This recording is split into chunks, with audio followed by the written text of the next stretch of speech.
Now we get to talk about two important departments in a hospital.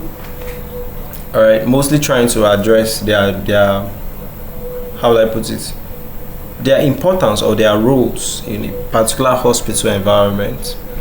So this is, we're trying to look at the emergency department. Then we're also trying to look at the intensive care unit. That's ICU. Okay. Also the emergency department in the hospital. You know. So all of them, you should know that what they deal with special cases as far as a hospital environment is concerned.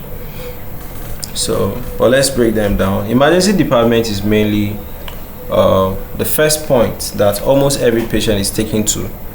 So it's at this point that patient has stabilized. So after they are stabilized, they are also sorted within that place.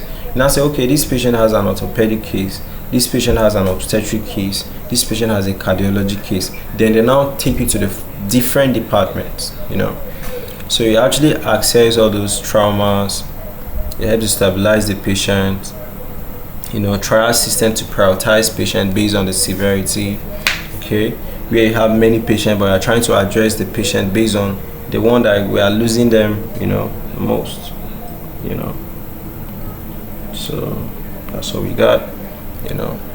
So staffing in this place, you have people that are actually trained specially to handle emergencies, emergency physicians, the nurses, the paramedics, support staffs. They're usually trained in acute care. Acute care means any care that the patient needs a lot of ASAP moves to actually be able to save their lives. So in the intensive care unit now, this one, we are trying to provide continuous care for any patient that appears to be too ill, you know. So you manage patients with all those organ failures, severe trauma, you know. Maybe after a surgery, the patient has complications, you know.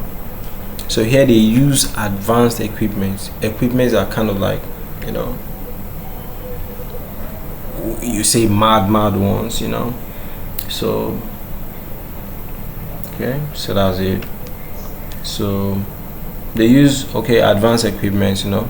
And of course, most patients that you're actually having in that place, okay, most patients that you are having in that very place are patients that you take care of them for a very long time, you know. So the environment is highly controlled to prevent infections, you know. The people that are going to the ICU is not everybody, so it has to be controlled and the rest of it. So that's what we have for what an ICU, an emergency department, okay, there are rules in a particular hospital setting.